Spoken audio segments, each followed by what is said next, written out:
जहां हरियाणा ने स्वच्छता के क्षेत्र में अभूतपूर्व प्रगति की है। कूड़े कचरे के प्रबंधन के साथ साथ लोगों को साफ सफाई, सौंदर्य और पर्यावरण संरक्षण को लेकर जागरूक करने के लिए भी कदम उठाए गए हैं, जिससे शहरों का रूप रंग बदल रहा है। नायब सरकार में हरियाणा स्वच्छता के नए आयाम स्थापित कर रहा है। ये खास रिपोर्ट देखिए।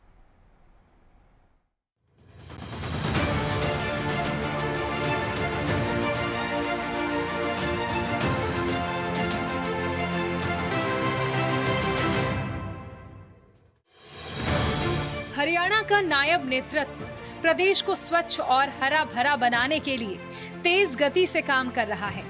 हरियाणा सरकार अपने स्तर पर तो स्वच्छता पर ध्यान दे ही रही है, इसके साथ ही प्रदेशवासियों को भी साफ सफाई और पर्यावरण संरक्षण के लिए जागरूक कर रही है। इसी कड़ी में 25 सितंबर को पंचकुला में श्रमदान स्वच्छता ही सेवा अभियान चलाया गया। इस दौरान खुद मुख्यमंत्री नायब सिंह सैनी ने एक दिन 1 घंटा एक साथ के तहत श्रमदान किया। सीएम ने लोगों से स्वच्छता को अपने दैनिक जीवन में अपनाने का आह्वान किया।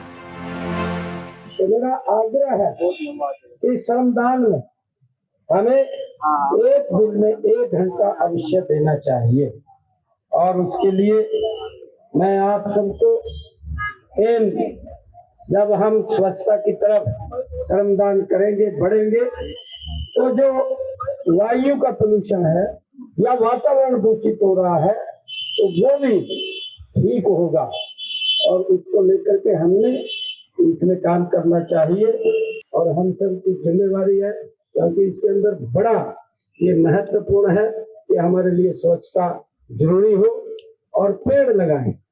हम इसमें लगातार पिछले लंबे समय से स्वच्छता को लेकर के लगातार कार्य चल रहे हैं, और अभी आप लोगों ने देखा होगा कि अभी देश की महामहिम राष्ट्रपति महोदया ने हमारे हरियाणा के 2 शहरों को सम्मानित भी किया है। एक करनाल और सोनीपत को उन्होंने स्वच्छता में जो हमारी रैंकिंग है वो अच्छी रैंकिंग उसके अंदर देश के अंदर आई है, और उसके लिए उनको सम्मानित भी किया है। श्रमदान स्वच्छता ही सेवा अभियान के दौरान सीएम नायब सिंह सैनी ने हरियाणा में स्वच्छता को बढ़ावा देने के लिए बड़ा ऐलान किया। सीएम ने कहा कि नगर निकाय में स्वच्छता के प्रति प्रतिस्पर्धा की भावना जगाने के उद्देश्य से स्वच्छता रैंकिंग शुरू की जाएगी। बेहतरीन प्रदर्शन करने वाले निकाय को प्रोत्साहित किया जाएगा और साथ ही इस अभियान में लगे स्वच्छता मित्रों को सम्मानित किया जाएगा। पूरे देश के अंदर, पूरे प्रदेश के अंदर लगातार एक योजनाबद्ध तरीके से हम लगे हुए हैं। हमने अधिकारियों की बैठक बुला करके इसके पूरे पैरामीटर तय किए, उसकी रैंकिंग भी हमने बनाई है कि कौन शहर आपस में कंपटीशन स्वच्छता के अंदर हो, और जो भी हमारे शहर उस रैंकिंग के अंदर आएंगे उनके लिए अलग से इंसेंटिव देने की बात हमने की है। कोई और एनजीओ वगैरह चलती है, उनके जो प्रमुख लोग हैं, प्रबुद्ध जन है, ऐसे सब लोगों को लेकर के ये स्वच्छता अभियान के प्रति हम सब जागरूक हो, और जागरूक होते हुए हम मिलकर के ये स्वच्छता की तरफ ध्यान दें। श्रमदान अभियान के दौरान मुख्यमंत्री ने सभी समाजसेवी संस्थाओं, युवाओं, माताओं, बहनों और आम नागरिकों से इस स्वच्छता अभियान में अपना भरपूर सहयोग देने का आह्वान किया। उन्होंने लोगों से हर दिन सफाई बनाए रखने की अपील की, जिससे गांव, शहर और प्रदेश स्वच्छ हो पाए। अभियान में शामिल होने से पहले सीएम ने शहीद स्मारक में शहीद मेजर संदीप सांखला की प्रतिमा पर पुष्प अर्पित कर उन्हें श्रद्धांजलि दी। माननीय प्रधानमंत्री नरेंद्र मोदी जी भी पिछले 31 अगस्त को उन्होंने मन की बात में भी इस कार्यक्रम की चर्चा की है। उन्होंने कहा है कि त्योहारों की खुशियों के बीच सभी स्वच्छता पर जोर देते रहे हैं, क्योंकि जहाँ स्वच्छता है त्योहारों का आनंद वहाँ कुछ और ही होता है।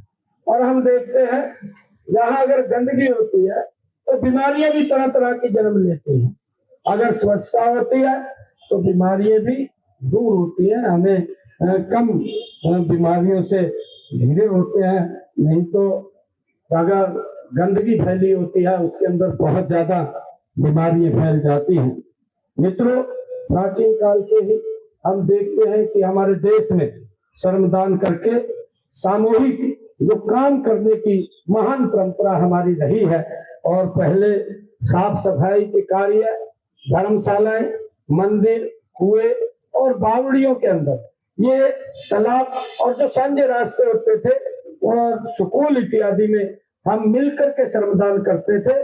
परंतु अब भी हमें ये मिलकर के श्रमदान करना चाहिए। श्रमदान का जो सीधा अर्थ है वो स्वार्थ रहित होकर जन कल्याण के कार्यों में लग जाना होता है। हरियाणा सरकार राज्य को स्वच्छ और सुंदर बनाने के लिए लगातार प्रयासरत है। इसी का नतीजा है कि हरियाणा अब एक ऐसा प्रदेश बन चुका है जो सिर्फ प्रगति की दौड़ में ही नहीं बल्कि स्वच्छता और सौंदर्य के मामले में भी अपनी नई पहचान बना रहा है।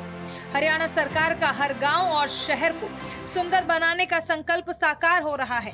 हरियाणा स्वच्छता के क्षेत्र में नए आयाम स्थापित कर रहा है।